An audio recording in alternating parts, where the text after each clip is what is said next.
कहानी बहू। किशोरी लाल जी के बेटे राघव की शादी की बात जगह जगह चल रही थी, लेकिन किशोरी लाल जी को कोई लड़की पसंद ही नहीं आती थी। और उसकी एक ही वजह थी, किशोरी लाल जी का लालची होना। उनको लड़की वालों से मोटा दहेज चाहिए था और इसी चक्कर में एक दिन वो एक बहुत पैसे वाले के घर अपने बेटे का रिश्ता लेकर पहुंचे। उस आदमी का नाम था ओम प्रकाश। देखिए किशोरी लाल जी, मेरी एक ही बेटी है और मेरी सारी संपत्ति जायदाद सब कुछ मेरी बेटी नैना का ही है। पापा, नाम से लगता है बहुत खूबसूरत होगी। कितना अच्छा नाम है ना, नैना। ओ वैसे बात तो सही है आपकी। अब इतना पैसा है, जमीन जायदाद है, इकलौती बेटी, आप भी क्या करेंगे? सब कुछ उसे ही देंगे ना। बिल्कुल ठीक पहचाना आपने। बस बेटी की शादी और सारी जायदाद उसके नाम। पापा, बिना देखे हाँ कर दीजिए ना, इतना अच्छा रिश्ता फिर कहाँ मिलेगा? माला माल हो जाएंगे हम। मैं अपनी बेटी को बुलाता हूँ। अरे नहीं नहीं नहीं नहीं, आपकी बेटी का नाम नैना है, सुनकर ही लगता है बहुत सुंदर होगी। रहने दीजिए अंकल, मैं तो आपकी बेटी के नाम से इतना खुश हो गया हूँ कि उसे बिना देखे शादी करने को तैयार हूँ। अब तो मैं उसका चेहरा सीधे शादी के बाद ही देखूंगा। और इस तरह राघव नैना का चेहरा नहीं देखता और उससे शादी कर लेता है। शादी के बाद अपने सुहाग रात पर जब राघव नैना का घूंघट उठाकर देखता है तो नैना की आंखें बंद थी। कितनी खूबसूरत हो तुम नैना, जरा अपनी आंखें खोलकर मेरी तरफ देखो तो सही। नहीं, मुझे शर्म आती है। मैंने तुम्हें शादी से पहले भी नहीं देखा और अब अगर तुम आंखें खोलकर मुझे देखोगी भी नहीं तो मुझे अच्छा कैसे लगेगा? इससे पहले कि नैना अपनी आंखें खोलकर राघव की तरफ देखती, अचानक से लाइट चली गई और राघव नैना को पूरी तरह से देख भी नहीं पाया। अगली सुबह नैना राघव के लिए नाश्ता बनाकर लेकर आई। अरे ये क्या, आधा पराठा सेका हुआ है और आधा बिल्कुल कच्चा। ये तुमने क्या किया नैना? बहू, तुमने क्या आधा पराठा तवे से नीचे लटका कर रखा था जो आधा सेका है और आधा कच्चा? मुझे जितना दिखेगा उतना ही तो सीखूंगी ना पापा जी। जहाँ जहाँ मुझे नजर आ रहा था वहाँ मैंने सीख लिया, जहाँ जहाँ नहीं दिखा वहाँ कच्चा रह गया होगा। इसका क्या मतलब है? ये कैसा मजाक कर रही है तुम? अरे बहू, तुमने इतना लंबा घूंघट क्यों लगाया हुआ है? देखो, हमारे घर में बहुओं को बेटी की तरह रखा जाता है और फिर तुम तो इतना सारा माल लेकर आई हो।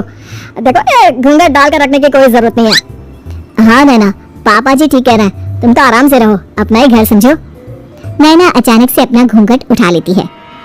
अरे ये क्या पापा, नैना की तो एक आंख फूटी हुई है। नाम से नैना, लेकिन ये तो कानी बहू निकली। मेरे साथ धोखा हुआ है, धोखा। बिना दिखाए अपनी कानी लड़की मेरे संग ब्याह दी। मुझे कानी बीवी नहीं चाहिए। मुझे अभी ओम प्रकाश जी से बात करनी पड़ेगी। आखिर उन्होंने मेरे साथ ऐसा किया क्यों? अरे आप लोगों ने ही तो पापा से कहा था कि आप लोग शादी से पहले मुझे देखना नहीं चाहते। अब मेरे पापा पर क्यों इल्जाम लगा रहे हैं?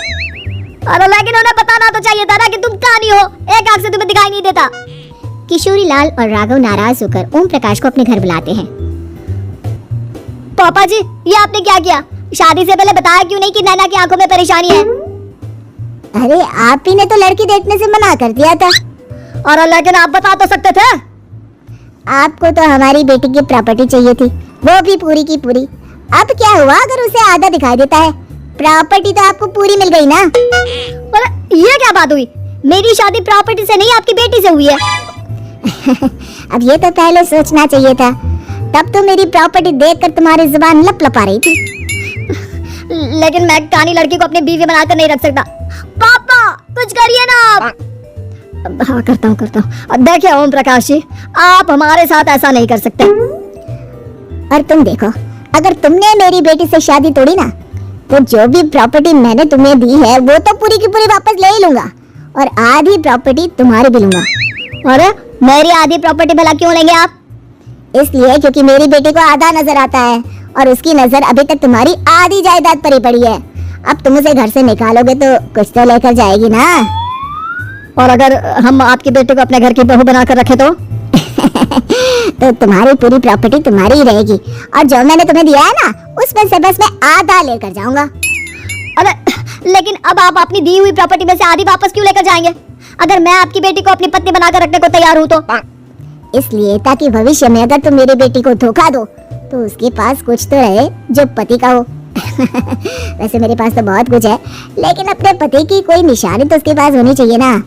अब अगर तुमने मेरे बेटे को कानी कहा तो तुम्हें प्रॉपर्टी भी कानी ही मिलेगी, पूरी नहीं। जमाए राजा।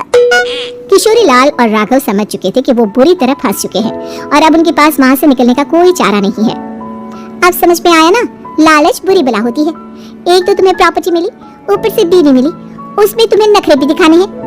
आए बड़ी, चुपचाप बैठो तुम। कुछ दिनों के बाद नैना राघव की कार लेकर बाजार घूमने निकलती है और जब कार लेकर वापस आती है, ये क्या, एक तरफ से मेरी गाड़ी पूरी खराब हो चुकी है।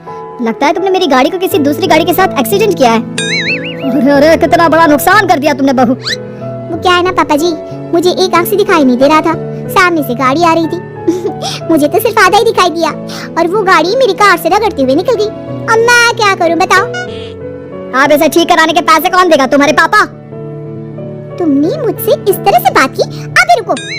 नैना राघव की शिकायत ओम प्रकाश को कर देती है। देखो राघव, अब जो मेरी आधी प्रॉपर्टी तुम्हारे पास थी ना, उसमें से आधी और मैं लेकर जाऊंगा, क्योंकि तुमने मेरी बेटी को डांटा। अरे नहीं पापा जी, गलती हो गई, माफ कर दो। गलती की तो कोई गुंजाइश ही नहीं। अगली बार मेरी बेटी को डांटा तो बची हुई आधी में से आधी और ले जाऊंगा। लालच के चक्कर में हम दोनों ने बहुत बड़ी गलती कर दी बेटा। एक तो तुम्हें कानी बहू मिली और ऊपर से जो माल मिला वो भी काना। इस तरह राघव की हर एक गलती पर ओम प्रकाश उसकी प्रॉपर्टी का आधा आधा हिस्सा लेकर अपना सारा माल वापस ले गया और राघव को कानी बीवी से काम चलाना पड़ा। भाई लालच वाकई में बुरी बला है।